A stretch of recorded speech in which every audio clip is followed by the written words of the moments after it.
안녕하세요. 여러분은 혹시 이런 생각을 해본 적 있으신가요? 왜 좋은 사람일수록 주변에 사람이 많지 않을까? 어떤 사람은 주변에 친구도 많고 인간관계도 활발한데 반대로 선하고 지혜로운 사람들은 오히려 혼자 있는 시간이 많아 보입니다. 오늘은 이 질문에 대한 답을 찾아보려고 합니다. 부처님의 가르침을 통해 좋은 사람들이 왜 점점 더 홀로 있는 것을 선호하는지, 그리고 혼자 있는 시간이 어떻게 삶을 더 단단하게 만드는지에 대해 이야기 나누겠습니다. 우리는 흔히 좋은 사람이라고 하면 따뜻하고 배려심 깊으며 항상 남을 도와주는 사람을 떠올립니다.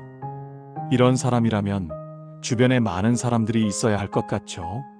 하지만 현실에서는 오히려 반대인 경우가 많습니다. 부처님께서는 이렇게 말씀하셨습니다. 지혜로운 이는 사람들과 어울리지 않더라도 스스로 빛난다. 좋은 사람들은 본질적으로 자신의 내면이 단단하기 때문에 타인에게 지나치게 의존하지 않습니다. 그들은 많은 사람들과 어울리며 에너지를 소모하기보다는 필요한 인연과 함께하며 자신만의 시간을 소중히 여깁니다. 어릴 때는 친구가 많을수록 좋다고 생각할 수 있습니다. 하지만 나이가 들수록 진정한 관계는 숫자가 아니라 깊이에 있다는 걸 깨닫게 됩니다.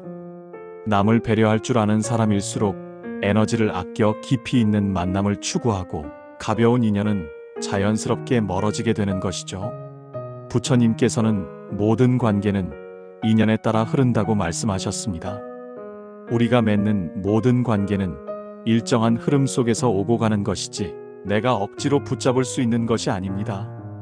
모든 인연은 때가 되면 만나고 때가 되면 떠난다. 좋은 사람일수록 관계를 맺을 때 더욱 신중합니다. 그들은 단순히 친밀감을 느끼기 위해서가 아니라 서로가 서로에게 도움이 되고 영적인 성장을 이끌어줄 수 있는 인연만을 소중히 여깁니다. 예를 들어 한 번은 한 친구가 어려운 시기를 겪으며 여러 사람에게 도움을 요청했습니다. 하지만 그의 따뜻한 마음과 배려에도 불구하고 오로지 진정한 마음을 가진 몇몇 사람들만이 꾸준히 곁에 머물러 주었습니다. 그 친구는 시간이 지나면서 진정한 인연은 양이 아니라 깊이가 중요한 법이라는 깨달음을 얻었습니다. 또 다른 사례로 한 승려가 도시에서 수많은 사람들과 어울리며 인기를 얻으려 했지만 내면의 평화를 잃어갔다는 이야기가 있습니다. 그 후 스스로 물러나 산속에서 오랜 수행의 시간을 보낸 결과 진정한 내면의 평화와 깨달음을 얻었고 이후 사람들은 다시 그의 지혜를 찾기 시작했다고 합니다. 이처럼 좋은 사람들은 때로 세상의 소란 속에서 한 발짝 물러나 자신을 단련하며 진실된 인연만을 남기는 선택을 하게 됩니다. 부처님의 가르침은 또한 인간관계에서의 집착을 경계합니다. 우리는 종종 관계에 지나치게 매달리면서 타인의 평가와 반응에 따라 자신을 잃어버리기도 합니다. 그러나 부처님은 도움은 베풀되 그 결과에 집착하지 말라고 가르치십니다. 우리는 인간관계에서 서로의 존재를 자연스럽게 받아들이고 필요할 때만 서로의 힘이 되어주며 그렇지 않을 때는 그저 각자의 길을 가는 것을 의미합니다. 이러한 태도는 좋은 사람이 더욱 조용하고 단단한 이유를 설명해 줍니다. 많은 사람들이 한때는 가까이 다가왔지만 시간이 지나면서 진실한 마음을 가진 사람들만이 남게 되는 것이죠. 좋은 사람은 본질적으로 에너지 관리에 능숙하며 자신을 소중히 여기는 만큼 타인에게도 그 진심을 전하려고 합니다.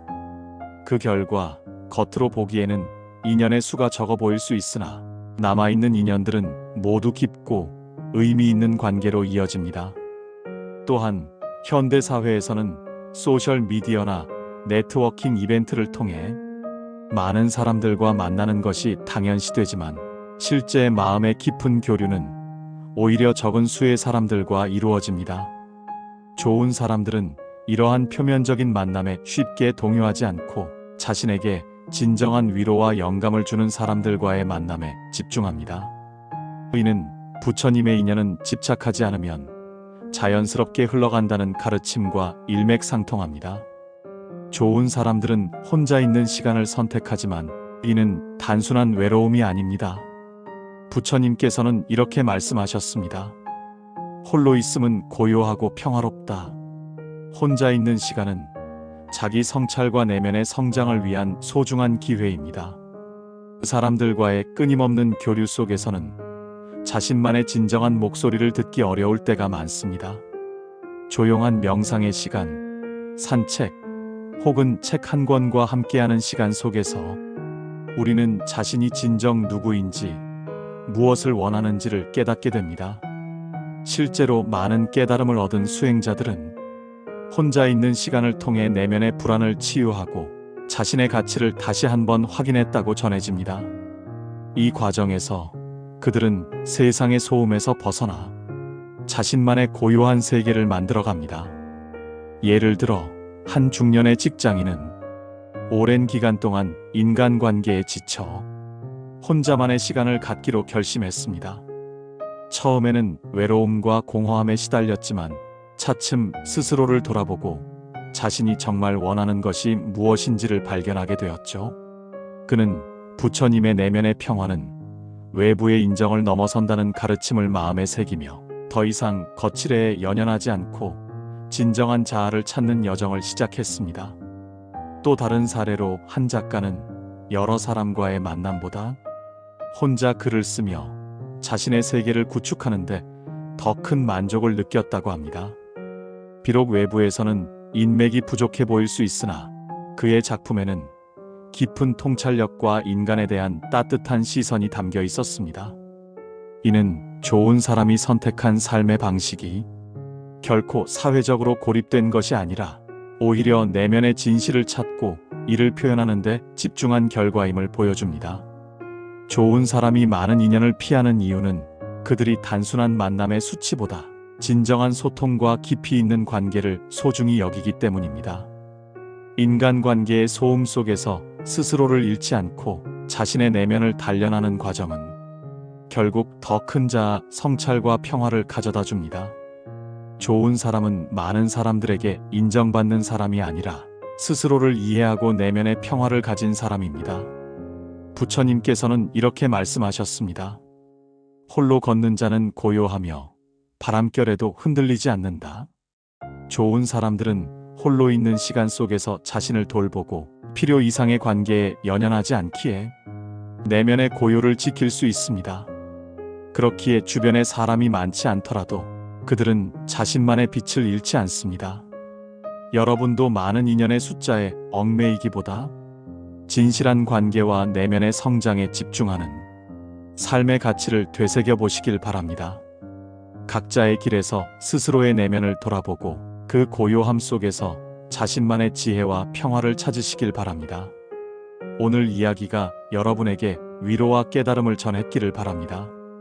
좋아요와 구독으로 함께 해주시고 여러분의 생각도 댓글로 나눠주세요.